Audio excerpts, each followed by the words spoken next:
فصل التمييز هو نكرة تذكر بعد مقدار من عدد أو كيل أو وزن أو مساحة أو غير ذلك مما فيه إبهام ترفع ذلك الإبهام نحو عندي 20 درهما وقفيزان برا ومنوان سمنا وجريبان قطنا وعلى التمرة مثلها زبدا.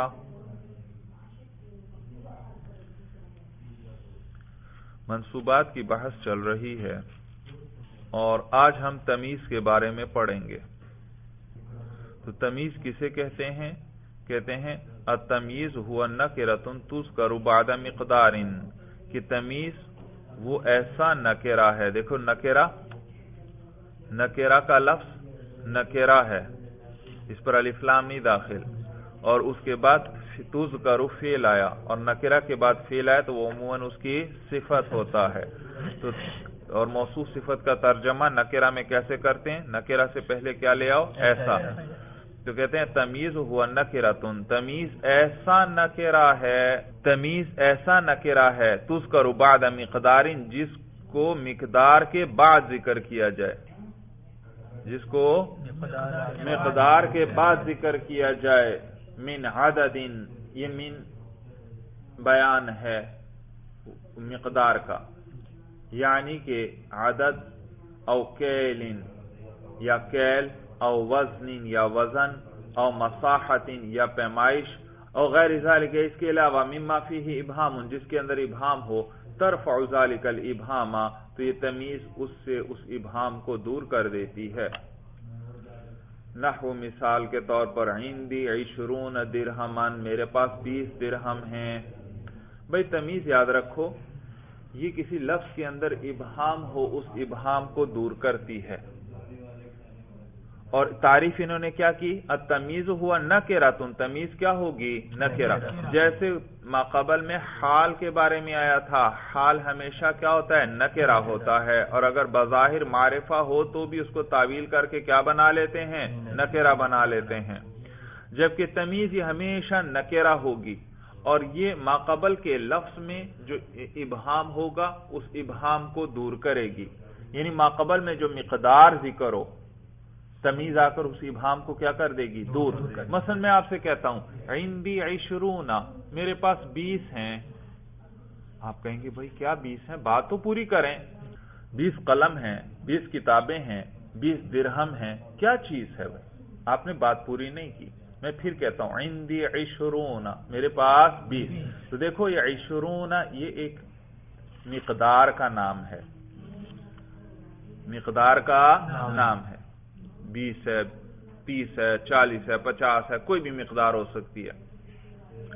تو یہ ایک مقدار کا نام ہے، اور اس کے اندر ابہام ہے کہ یہ مقدار کس چیز کی بیان ہو رہی ہے. تو اس کے آگے پھر تمیز آتی ہے اور وہ اس ابہام کو دور کر دیتی ہے. مثلا میں آپ سے کہتا ہوں عندی 20 کتابن، تو دیکھو یہ کتابن کیا ہے؟ تمیز. اس نے 20 کے ابہام کو دور کر دیا. پتہ چل گیا کہ 20 سے مراد قلم نہیں مراد، 20 سے درہم نہیں مراد، بلکہ 20 سے کتابیں مراد ہیں بھائی. اور مقداریں وہ یہ 5 قسم پر ہیں جو یہ ذکر کر رہے ہیں. یا تو وہ عدد ہوگا، یا کیل ہوگا، یا تو وہ عدد ہوگا یعنی گنا جاتا ہے. آپ دیکھتے ہیں بعض چیزوں کو گنا جاتا ہے، بعض چیزوں کو گن کر بیچا جاتا ہے. جیسے آپ انڈے لینے جاتے ہیں تو 1 درجن کے حساب سے آپ خریدتے ہیں. آپ کیلے لینے گئے، مالٹے لینے گئے تو 1 درجن کے حساب سے ملتے ہیں. تو یہ درجن کیا ہے؟ عدد ہے. سمجھ میں ہے؟ تو بعض چیزوں کو گن کر بیچا جاتا ہے. اور کیل کہتے ہیں ماپنے کو. بھائی بعض چیزوں کو ماپ کر بیچا جاتا ہے، وزن نہیں کیا جاتا، ماپ کر بیچا جاتا ہے. جیسے دودھ ہے، آپ لینے جاتے ہیں 1 لیٹر لیتے ہیں، یا 2 لیٹر لیتے ہیں، یا 3 لیٹر. یہ کیا ہے؟ یہ ماپ کر، یہ خاص برتن ہوتا ہے، اس میں بھر کر وہ 1 پیمانہ دیتا ہے، یا آپ 2 پیمانے لیتے ہیں یا 3 پیمانے لیتے ہیں، اور وہ برتن کیا ہے؟ لیٹر کہلاتا ہے. سورج سمجھ میں آ گئی بھائی؟ تو یہ خاص مقدار. یا اسی طرح بھائی گندم وغیرہ جو غلہ بیچا جاتا تھا، قدیم طریقہ جو اب بھی بعض دیہاتوں میں رائج ہے کہ آج کل تو اس کو تول کر بیچتے ہیں. پہلے ایک خاص برتن ہوتا تھا، اس برتن میں اس کو ماپ کر ایک برتن اتنے کا، 2 برتن اتنے کے، 3 برتن اتنے کے، اس کو عربی میں قفیز کہتے ہیں. قفیز بھائی، تو عربی میں اس کو قفیز کہتے ہیں بھائی. تو اس کے ساتھ ماپ کر اس غلے کو، گندم وغیرہ کو بیچا جاتا تھا. اور یہ بھی کیا ہے؟ کیل ہے. دیکھو وہ برتن کے اندر پیمائش کر کے اس کو ماپا جاتا تھا. اسی طرح ایک مقدار ہے وزن. بعض چیزوں کا وزن کیا جاتا ہے. آپ چینی لینے گئے، وزن کر کے لیتے ہیں، تو وہ تول کر آپ خریدتے ہیں. 1 کلو لیتے ہیں، 2 کلو یا 3 کلو، تو یہ کس چیز کا نام ہے؟ وزن کا نام ہے. اور بعض چیزوں کی پیمائش کی جاتی ہے. مثلا زمین ہے، اس کی بھی پیمائش کی جاتی ہے کہ اتنی چوڑائی ہے، اتنی لمبائی ہے. یا اسی طرح کپڑا آپ خریدتے ہیں تو اس کی بھی پیمائش کر کے خریدتے ہیں کہ 1 گز لینا ہے، 2 گز لینا ہے یا 3 گز. تو یہ 4 قسم کی مقداریں ہیں. اور 5ویں قسم وہ انہی میں اندازہ ہے، اندازہ لگانا. تو ان سب کے اندر دیکھو ابہام ہوتا ہے، آگے تمیز آ کر اس ابہام کو دور کر دیتی ہے. مثلا میں آپ سے کہتا ہوں کہ میں نے 20 خریدے، عدد ذکر کیا. آپ کہیں گے بھائی عدد ذکر کر رہے ہیں، معدود یعنی تمیز کو تو آپ ذکر ہی نہیں کر رہے، کیا چیز مراد ہے 20 سے؟ آگے میں ذکر کر دیتا ہوں مثلا کہ میں نے 20 کتابیں خریدیں. دیکھو اس نے آ کر کیا کیا؟ اس عدد سے ابہام کو دور کر دی. یا اسی طرح بعض اوقات پیمائش جو کسی چیز کو ماپتے ہیں اس میں ابہام ہوتا ہے. مثلا آپ کہتے ہیں 20 لیٹر. اب بھائی 20 لیٹر کیا چیز ہے؟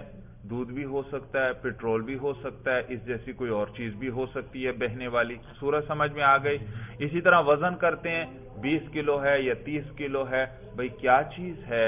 چینی بھی ہو سکتی ہے، آٹا بھی ہو سکتا ہے، اس جیسی کوئی بھی چیز وزن والی ہو سکتی ہے. اسی طرح بعض اوقات چیزوں کی پیمائش کی جاتی ہے.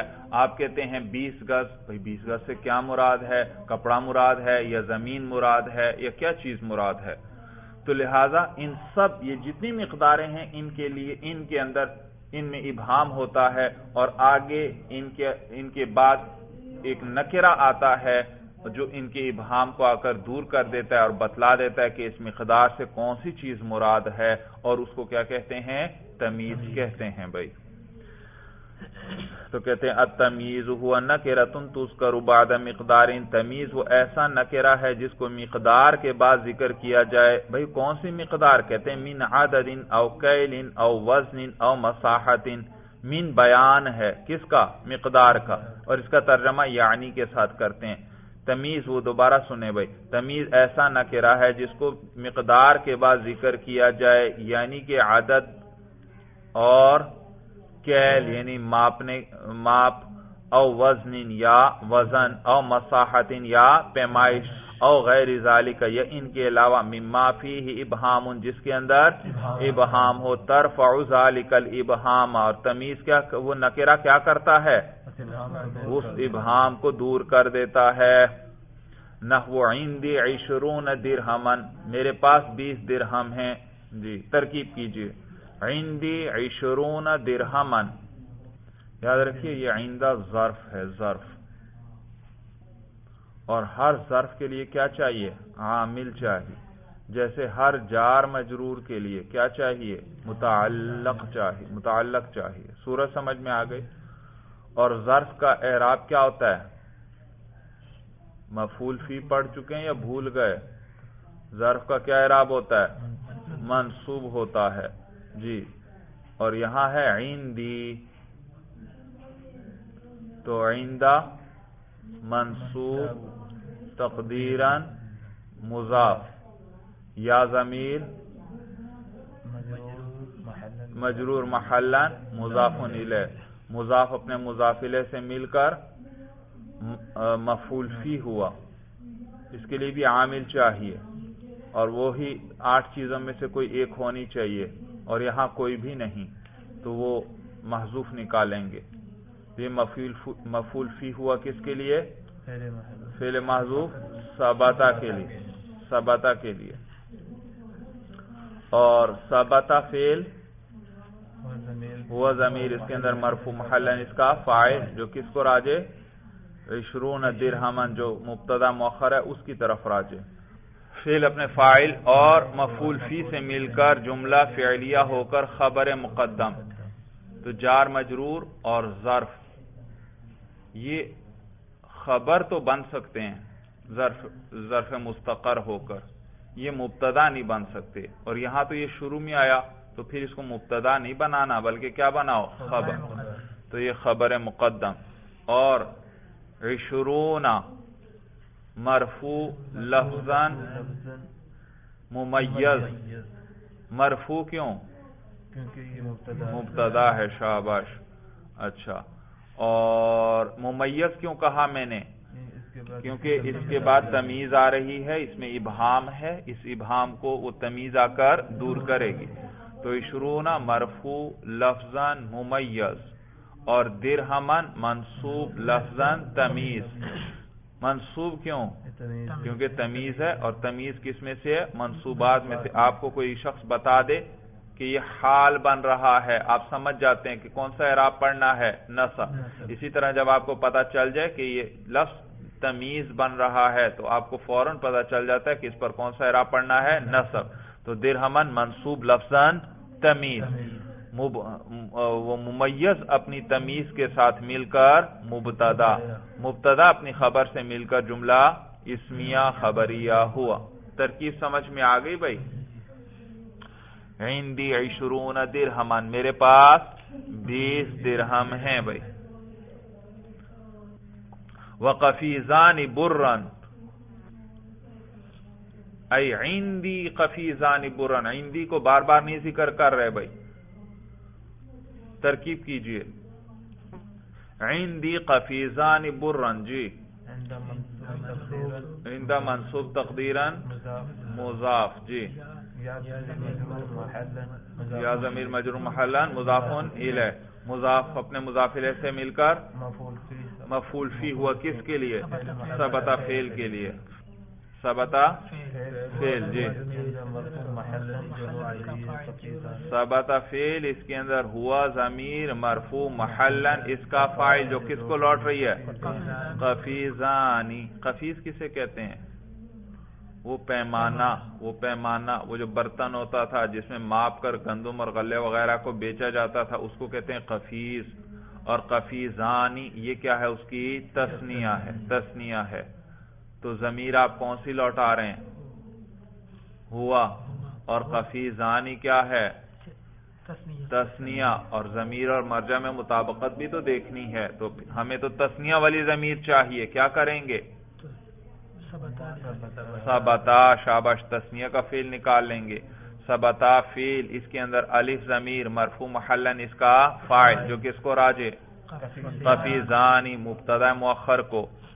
اس پر اشکال ہوگا تو یہ تو ضمیر پہلے آ گئی، مرجع بعد میں آیا، یہ تو اضمار قبل ذکر ہے. کیا جواب دیں گے؟ ہاں، کیونکہ یہ مبتدا ہے اور مبتدا کیا ہوتا ہے؟ رتبے کے اعتبار سے مقدم ہوتا ہے. اور عندی کیا ہے؟ خبر، اور خبر رتبے کے اعتبار سے مؤخر. تو اگرچہ قفیزانی لفظوں کے اعتبار سے عندی سے مؤخر ہے لیکن رتبے کے اعتبار سے مقدم ہے، تو لہذا اس لیے اس کی طرف ضمیر لوٹانا ٹھیک ہے بھائی. جی آگے. قفیزانی. اچھا، وہ ضمیر لوٹ رہی قفیزانی کو ثبتا کے اندر. پھر فعل اپنے فاعل اور مفعول فی سے مل کر جملہ فعلیہ ہو کر خبر مقدم. اور قفیزانی، جی، مرفوع لفظاً ممیز. مرفوع کیوں؟ کیونکہ یہ مبتدا ہے. اور لفظاً کیوں کہا؟ قفیزانی، میں تو جر پڑھ رہا ہوں. ہاں، اس کا اعراب الف کے ساتھ ہے، یہ رفع ہے، یہ نون کے نیچے حرکت ہے، اعراب نہیں ہے. تو یہ مرفوع ہے اور ممیز ہے. دو پیمانے. بھئی کس چیز کے دو پیمانے؟ آگے برن، بر گندم کو کہتے ہیں. کس کے؟ گندم کے 2 پیمانے. عندی قفیزان برن، میرے پاس گندم کے 2 پیمانے ہیں، 2 قفیز ہیں. اچھا، تو برن منصوب لفظاً تمیز. منصوب کیوں؟ کیونکہ تمیز ہے اور تمیز منصوب ہوتی ہے. ممیز اپنی تمیز سے مل کر مبتدا، اور مبتدا اپنی خبر سے مل کر جملہ اسمیہ خبریہ ہوا. عندی قفیزان برن، ترجمہ کیجئے. میرے پاس 2 گندم ہے، میرے پاس 2 قفیز گندم ہے. ومنوانی سمنن، اس کو بھی اسی طرح کر لیجئے. عندی منوانی سمنن. جی عندی منصوب تقدیران مضاف، اور بہرحال یہ تو اب دیکھنا پڑے گا مجھے کہ آئندہ کہیں مبنی نہ ہو. آئندہ ظرف ہے نا، ظرف ہے، تو یہ مبنی، اگر مبنی ہوا ہے تو ظرف ہی تو ہے، تو یہ منصوب ہی. تو اگر یہ مبنی ہوا تو پھر کیسے اعراب بتاؤ گے؟ محلا. اور اگر معرب ہے تو تقدیرن. تو بہرحال یہ دیکھنا پڑے گا بھائی. تو عندی اعراب بھائی، عندی ہے نا، اسی طرح پڑھو. عندی منصوب تقدیرن مضاف. منصوب کیوں؟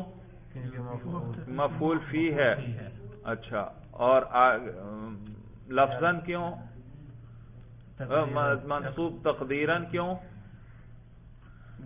کیونکہ جو اسم بھی یا متکلم کی طرف مضاف ہو جائے اس کا اعراب تینوں حالتوں میں تقدیری ہوتا ہے، تو یہ منصوب تقدیرن ہے. آگے یا ضمیر مجرور محلن مضاف الیہ. مجرور کیوں؟ مضاف الیہ ہے. شاباش. مضاف اپنے مضاف الیہ سے مل کر مفعول فی کس کے لیے؟ ثبت فعل کے لیے. ثبت فعل، ہاں. آگے منوانی تثنیہ آ رہا ہے، تم فعل بھی کون سا چاہیے؟ تثنیہ کی ضمیر چاہیے، وہ تثنیہ والا فعل لاؤ. ثبتا فعل، اس کے اندر الف ضمیر مرفوع محلن، اس کا فاعل جو کس کو راجے؟ منوانی جو مبتدا مؤخر ہے اس کو راجے. جی فعل اپنے فاعل اور مفعول فی سے مل کر جملہ فعلیہ ہو کر خبر مقدم. منوانی سمنن. اچھا جی. منوانی مرفوع لفظاً ممیز. مرفوع کیوں؟ مبتدا ہے. لفظاً کیوں؟ اس کے رفع پر ہم تلفظ کریں. کیا ہے اس کا رفع؟ الف ہے. شاباش. اور ممیز، آپ کو کیسے پتا چلا ممیز ہے یہ؟ کیونکہ یہ مقدار ہے اور آگے تمیز آ رہی ہے. تو اور سمنن منصوب لفظاً تمیز. منصوب کیوں؟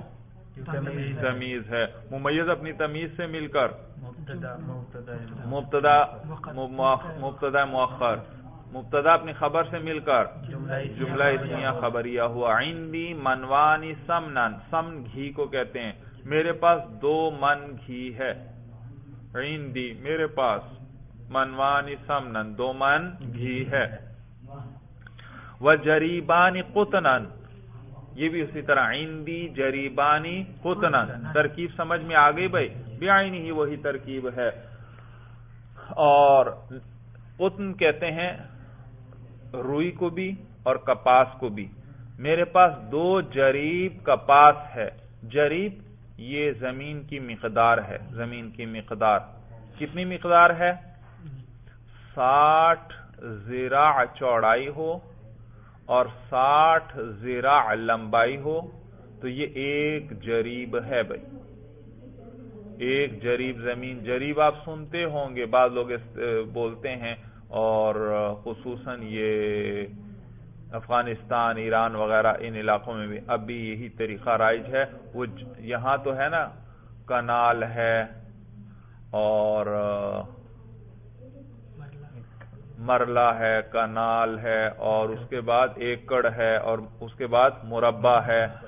تو یہ پیمائشیں چلتی ہیں اور وہاں جریب چلتا ہے بھائی. جریب.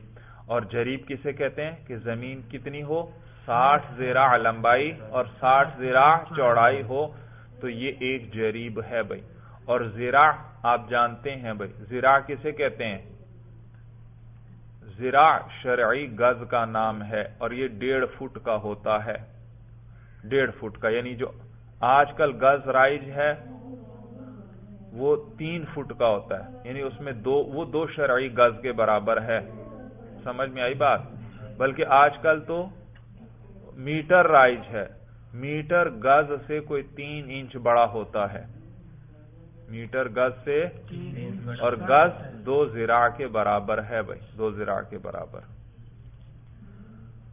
تو سمجھ گئے بھائی 60 ذراع کتنا بن گیا؟ فٹوں کے حساب سے ذرا بنائیں، 1.5 فٹ اور ضرب 60، 90 فٹ، 90 فٹ چوڑائی اور 90 فٹ لمبائی۔ لیکن نہیں، یہ ذراع، یہ تو شرعی ذراع کی بات چل رہی ہے، وہ 1.5 فٹ کا ہوتا ہے، جبکہ یہ جریب جو زمین کی پیمائش میں جو گز استعمال ہوتا ہے وہ ملک کسریٰ کا ذراع ہوتا تھا، وہ اس عام شرعی ذراع سے تھوڑا سا بڑا ہوتا تھا، شرعی ذراع سے تھوڑا سا بڑا ہوتا تھا۔ شرعی ذراع کتنا؟ 1.5 فٹ۔ بھائی یہ ایک متوسط درجے کا آدمی، یہ اس کی کوہنی سے لے کر، ہاتھ یوں کرے، کوہنی سے لے کر انگلیاں سیدھی رکھے تو کوہنیوں سے لے کر انگلیوں کے سرے تک یہ 1.5 فٹ ہے تقریباً، یہ ایک شرعی گز بنتا ہے۔ صورت سمجھ میں آ گئی؟ کہاں سے کہاں تک؟ کوہنی سے لے کر، کوہنی کی ہڈی سے لے کر انگلیوں کے سرے تک یہ ایک ذراع ہے، اور ایک ذراع، اور اس ایک ذراع یہ 6 مٹھی کے برابر ہے، 6 مٹھی۔ آپ مٹھی بند کریں اور اس کو یوں رکھیں، پھر اس کے اوپر دوسری مٹھی رکھیں، ایک مٹھی میں کتنی انگلیاں؟ 4، دوسری میں کتنی ہو گئیں؟ 4، اور تو کتنی ہو گئیں؟ 8، پھر اس کے اوپر تیسری مٹھی رکھیں، کتنی ہو گئیں؟ 12۔ تو اس طرح 6 مٹھی رکھیں تو یہ بن جاتا ہے 24 انگل چوڑائی۔ گویا ایک ذراع کی چوڑائی کتنی ہوتی ہے؟ ایک ذراع کی لمبائی جو ہے وہ 24 انگل کے برابر ہے بھائی، تو یعنی 6 مٹھیاں۔ بات سمجھ میں آ گئی؟ لیکن جو ملک کسریٰ کا ذراع رائج تھا وہ 7 مٹھی کے برابر تھا، تو اور ایک مٹھی میں 4 انگلیاں، تو 7 چوکے 28، تو شرعی گز جو ہے وہ 24 انگلی کے برابر چوڑائی میں، لمبائی میں 24 انگلیاں چوڑائی میں ہوں تو اس کے برابر ہے ایک شرعی گز۔ اور ملک کسریٰ والا ذراع کتنا تھا؟ 28 انگلی کے برابر بھائی، یعنی 7 مٹھیاں رکھیں ایک دوسرے کے اوپر تو اتنی اس کی لمبائی تھی۔ تو یہ ملک کسریٰ کا ذراع مراد ہے، 60 ذراع چوڑائی اور 60 ذراع لمبائی ملک کسریٰ کے ذراع کے ساتھ، تو یہ ایک جریب ہوا، تو یہ ہے جریب بھائی۔ تو کوئی شخص کیا کہتا ہے؟ عندی جریبان قطنان، میرے پاس 2 جریب کپاس ہے، یعنی اتنی زمین میں نے کیا اگائی ہے؟ کپاس اگائی ہے بھائی۔ دیکھیے ساری مقداروں کی انہوں نے مثالیں ذکر کر دیں۔ 20 یہ عدد ہے، قفیزانی یہ کیل ہے، پیمانہ ہے، منوانی یہ وزن کا نام ہے، من، اور جریب یہ کس کا نام ہے؟ پیمائش کا نام ہے بھائی۔ اور 5ویں قسم ہے اندازہ بھائی، وَعَلَى التَّمْرَةِ مِثْلُهَا زُبَدًا، اور کھجور پر اسی کے مثل مکھن ہے، زبدن یا زبدن یہ مکھن کو کہتے ہیں، عَلَى التَّمْرَةِ کھجور پر، مِثْلُهَا زُبدًا اسی کے مثل مکھن ہے۔ عرب کے ہاں جب کوئی بڑا مہمان، خاص مہمان آتا تھا تو کیا کرتے تھے؟ کھجور کو کاٹ کر اس میں سے گھٹلی نکال کر اسی کے برابر، کھجور کے برابر اس پر کھجور کو کھول کر رکھا اور اس پر اسی کے برابر مکھن رکھ دیا بھائی، سمجھ میں؟ تو اس طرح وہ یہ پلیٹ بھر کر مہمان کے سامنے، بڑے مہمان کے سامنے پیش کی جاتی تھی بھائی۔ ترکیب کیجئے، وَعَلَى التَّمْرَةِ مِثْلُهَا زُبَدًا، علی جارہ، التمرتی مجرور، جار مجرور مل کر متعلق ہوئے ثبتا فعل کے ساتھ. ثبتا فعل اس کے اندر ہوا ضمیر مرفوع محلن اس کا فاعل، جو کس کو راجع؟ مثلھا کو، جو مبتدا مؤخر ہے اس کو راجع. فعل اپنے فاعل اور متعلق سے مل کر جملہ فعلیہ ہو کر خبر مقدم، اور مثلھا زبدن یہ کیا ہے؟ مبتدا مؤخر. اس میں بھی مثل ہے مبتدا، اصل میں کون ہے؟ مثل. جی مثلھا زبدن ترکیب کیجئے. مثل اعراب مرفوع لفظاً مضاف. مرفوع کیوں؟ مبتدا. شاباش. لفظاً کیوں؟ اس کے رفع پر ہم تلفظ کر رہے ہیں. مضاف آپ کو کیسے پتا چلا مضاف ہے؟ ہاں، جس اسم کے ساتھ ضمیر متصل آ جائے تو وہ مضاف مضاف الیہ بنتے ہیں. تو مثل مرفوع لفظاً مضاف، ہا ضمیر مجرور محلاً مضاف الیہ، مضاف اپنے مضاف الیہ سے مل کر ممیز زبدن منصوب لفظاً تمیز، ممیز اپنی تمیز سے مل کر مبتدا، مبتدا اپنی خبر سے مل کر جملہ اسمیہ خبریہ ہوا. علی التمرتی کھجور پر، مثلھا یہ ہا ضمیر راجع ہے تمرہ کو، کھجور پر، کھجور ہی کے برابر زبدن مکھن ہے، کھجور پر کھجور کے برابر ہی مکھن ہے. ترکیب سمجھ میں آ گئی. وقد یکون عن غیر مقدار، اور کبھی کبھار تمیز غیر مقدار سے بھی آ جاتی ہے. یہ تو ساری مقداریں تھی نا 5، عدد، کیل، وزن، مساحت اور اندازہ، یہ 5 قسم کی مقداریں ہیں. دیکھو کھجور پر اسی کے برابر مکھن ہے، یہ اندازہ سے کہہ رہے ہیں نا کہ پورا برابر ہے، اس کے اندازہ ہے کہ اس اندازہ اس کے برابر ہے، اس کے لگ بھگ ہی اس کا مکھن اس پر رکھا ہوا ہے. سمجھ میں آیا بھائی؟ اور یہ کھجوریں بھی، یہ کھجوریں نہیں ہوتی یہ جو آپ کھاتے ہیں چھوٹی چھوٹی کھجوریں بھائی، عرب کی خاص بڑی بڑی کھجوریں ہوتی تھیں بھائی. یہ عام شاید 3-4 کھجوریں ملائیں تو اتنی ایک کھجور بنے گی بھائی. تو دیکھیے یہ ساری مقداریں تھیں. وقد یکون عن غیر مقدار، اور کبھی کبھار تمیز غیر مقدار سے بھی آ جاتی ہے، یعنی ایسی چیز سے جو مقدار نہیں ہوتی. نحو مثال کے طور پر ھذا خاتم حدیدن، ھذا خاتم یہ انگوٹھی ہے. بھئی انگوٹھی تو لوہے کی بھی ہو سکتی ہے، چاندی کی بھی ہو سکتی ہے، سونے کی بھی ہو سکتی ہے. کس چیز کی ہے؟ اس میں ابہام تھا تو آگے حدیدن، حدید لوہے کو کہتے ہیں، اس نے آ کر اس ابہام کو کیا کر دیا؟ دور کر دیا. ھذا خاتم حدیدن یہ لوہے کی انگوٹھی ہے. تو یہ تمیز ہے بھائی خاتم سے. تو یہ خاتم اور خاتم دونوں طرح پڑھ سکتے ہیں بھائی، تا پر زبر بھی اور زیر بھی. یہ انگوٹھی کو کہتے ہیں. ھذا خاتم حدیدن یہ لوہے کی انگوٹھی ہے. ترکیب کیجئے. شاباش. ھذا مرفوع محلا مبتدا. بھئی جار مجرور آئے نا، جار مجرور یا ظرف ہو تو وہ خبر مقدم بنتے ہیں. سمجھ میں آئی بات؟ اس لیے وہاں ہم نے خبر مقدم ان کو بنایا تھا کیونکہ وہ مبتدا بن ہی نہیں سکتے. تب کہ یہ ھذا یہ تو اسم ہے، معرفہ ہے، اس میں اشارہ ہے، یہ مبتدا بن سکتا ہے بھائی. تو ھذا مرفوع محلا مبتدا. مرفوع کیوں؟ کیونکہ مبتدا ہے. محلا کیوں؟ مبنی ہے، اس میں اشارہ ہے. ہاں تو ھذا مرفوع محلا مبتدا. آگے خاتم مرفوع لفظاً، ہاں صیغہ اس میں فاعل یہاں نہ بنائیں، بس اس انگوٹھی کا نام ہی کیا ہے؟ خاتم ہے. سمجھ میں آیا بھائی؟ ہاں اس کا نام ہی رکھ دیا گیا. جب نام رکھ دیا اب اس میں وہ والا معنی نہیں ہے، اس میں فاعل والا. جی تو خاتم مرفوع لفظاً ممیز. مرفوع کیوں؟ کیونکہ یہ خبر ہے. اور لفظاً کیوں؟ اس کے رفع پر ہم تلفظ کر رہے ہیں. بھئی مبتدا آ گیا نا تو اس کے لیے خبر بھی تو چاہیے. تو یہ خبر ہے اور یہ مرفوع ہے. اور ممیز کیوں؟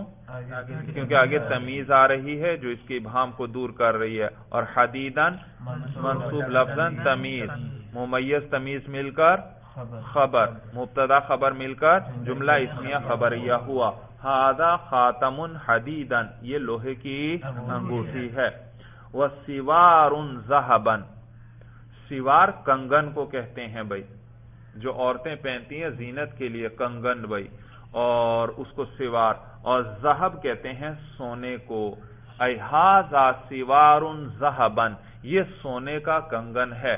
ترکیب کیجئے، ھذا مرفوع محلا مبتدا، سوار مرفوع لفظا ممیز، ذھبا منصوب لفظا تمیز، منصوب کیوں؟ کیونکہ تمیز ہے جی، ممیز تمیز مل کر خبر، مبتدا خبر مل کر جملہ اسمیہ خبریہ ہوا۔ بھئی آپ نے عائد کوئی نہیں بتلایا، خبر کیسے بنا دیا سوار ذھبا کو؟ جواب کیا جواب دیں گے؟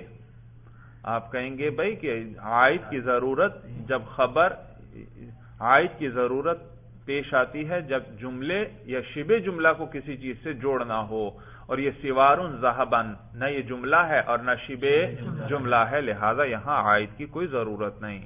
تو ھذا سوار ذھبا، یہ سونے کا کنگن ہے۔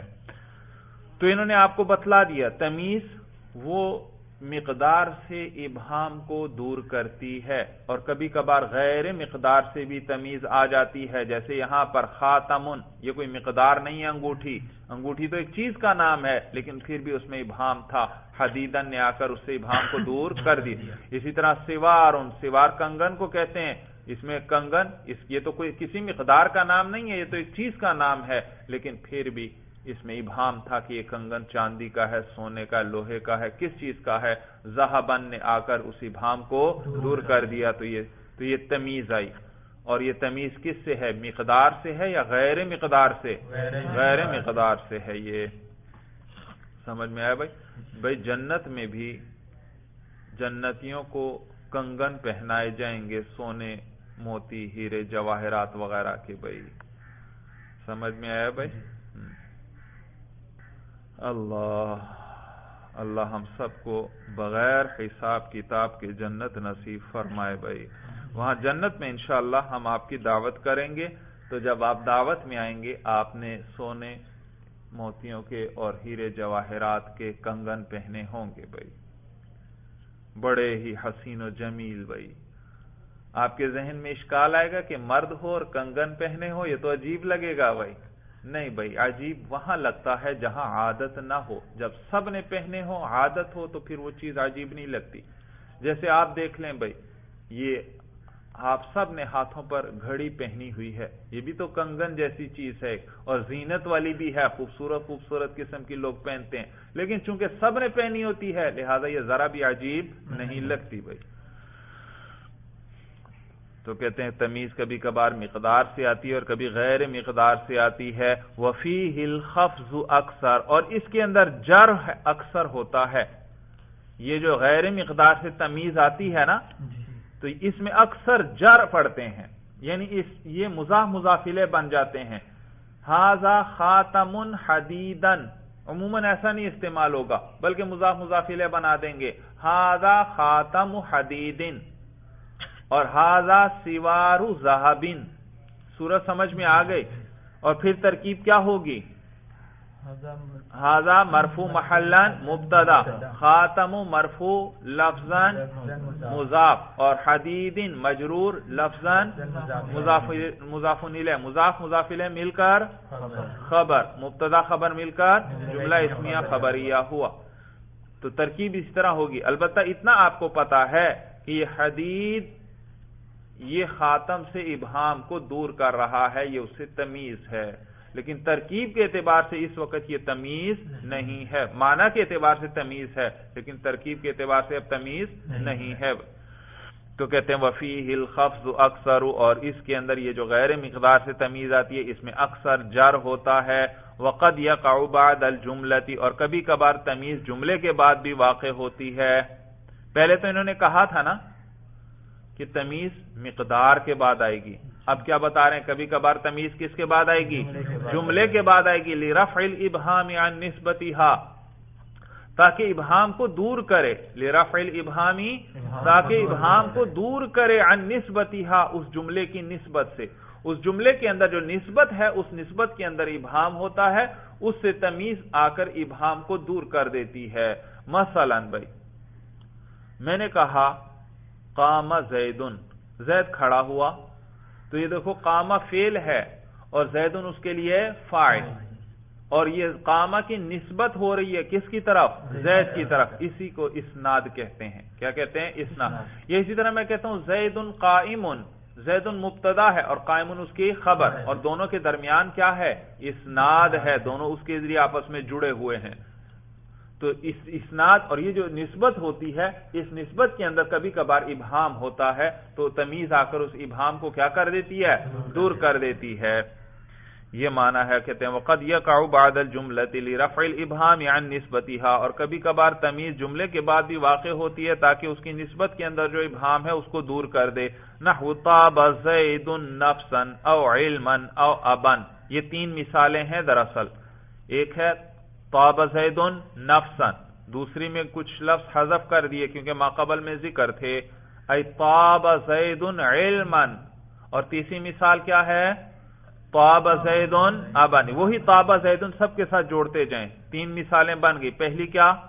طاب زید نفسا، دوسری طاب زید علما، اور تیسری طاب زید ابا، تو تین مثالیں ہیں۔ طاب یطیب کے معنی ہوتے ہیں خوش ہونے کے۔ طاب زید، زید خوش ہوا، کس اعتبار سے خوش ہوا؟ ابہام تھا، نفسن نے آ کر اس ابہام کو دور کر دیا کہ زید اپنی ذات کے اعتبار سے خوش ہوا۔ طاب زید نفسن، زید خوش ہوا نفسن، ذات کے اعتبار سے۔ صورت سمجھ میں آ گئی؟ یعنی زید کی ذات خوش ہوئی۔ یا اسی طرح طاب زید علما، زید خوش ہوا، بھائی کس اعتبار سے خوش ہوا؟ علما، اس تمیز نے آ کر ابہام کو دور کر دیا کہ زید اپنے علم کے اعتبار سے خوش ہوا، یعنی اس پر خوش ہوا کہ اس کے پاس علم ہے۔ یا طاب زید ابا، زید خوش ہوا، بھائی کس اعتبار سے خوش ہوا؟ ابن نے آ کر اس ابہام کو دور کر دیا کہ زید خوش ہوا باپ ہونے کے اعتبار سے، یعنی خوش ہوا کہ وہ باپ ہے۔ یا یہ معنی خوش ہوا کہ اس کا باپ ہے، یعنی زندہ ہے۔ صورت سمجھ میں آ گئی بھائی؟ تو دونوں معنی کا اس میں احتمال۔ تو زید خوش ہوا یعنی باپ ہونے کے اعتبار سے کہ وہ باپ ہے۔ تو دیکھا اس نسبت میں ابہام تھا، تمیز نے آ کر کیا کیا؟ اس ابہام کو دور کر دیا بھائی۔ طاب زید نفسا، طابہ ہے فعل، زید مرفوع لفظاً کیا ہے؟ جی نہیں، طاب زید نفسا، یہاں یاد رکھنا یہ زید اس کو ممیز نہ بنانا بھائی، اس میں نہیں ابہام، یہ تمیز نسبت سے ہے، نسبت سے ہے، ذات سے نہیں ہے، کسی نکرہ سے نہیں ہے۔ ماقبل میں وہ جو نکرہ ہوتا تھا اس میں ابہام ہوتا تھا، عشرون، کیا ہے عشرون؟ آگے درہمن نے ابہام کو دور کیا۔ قفیزانی، کیا چیز ہے دو قفیز بھائی؟ برن نے آ کر کیا کہ ابہام کو دور کیا۔ یا اسی طرح تھا خاتمن، انگوٹھی، بھائی کس چیز کی انگوٹھی ہے؟ حدیدن نے آ کر کیا کہ ابہام کو، تو وہ ان چیزوں میں سے ابہام کو تمیز دور کر رہی تھی۔ یہاں زید کی ذات میں کوئی ابہام نہیں ہے، بلکہ یہاں طابہ خوش ہونے کی جو نسبت ہو رہی ہے کس کی طرف؟ زید کی طرف، اس نسبت کے اندر ابہام ہے، تو یہ نفسن کیا ہے؟ اس سے تمیز ہے بھائی، تو یہ نسبت سے تمیز ہے۔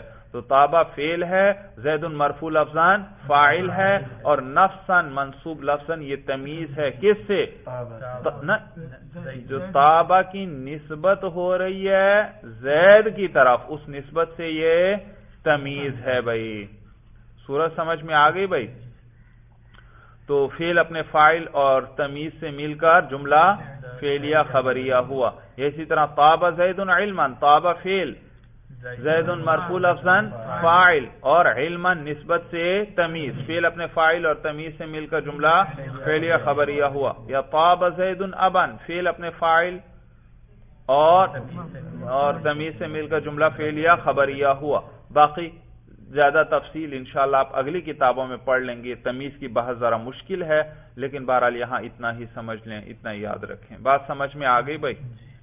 چلیے بس بھائی، ھذا ھو المرام، اللہ اعلم بحقیقت الکلام۔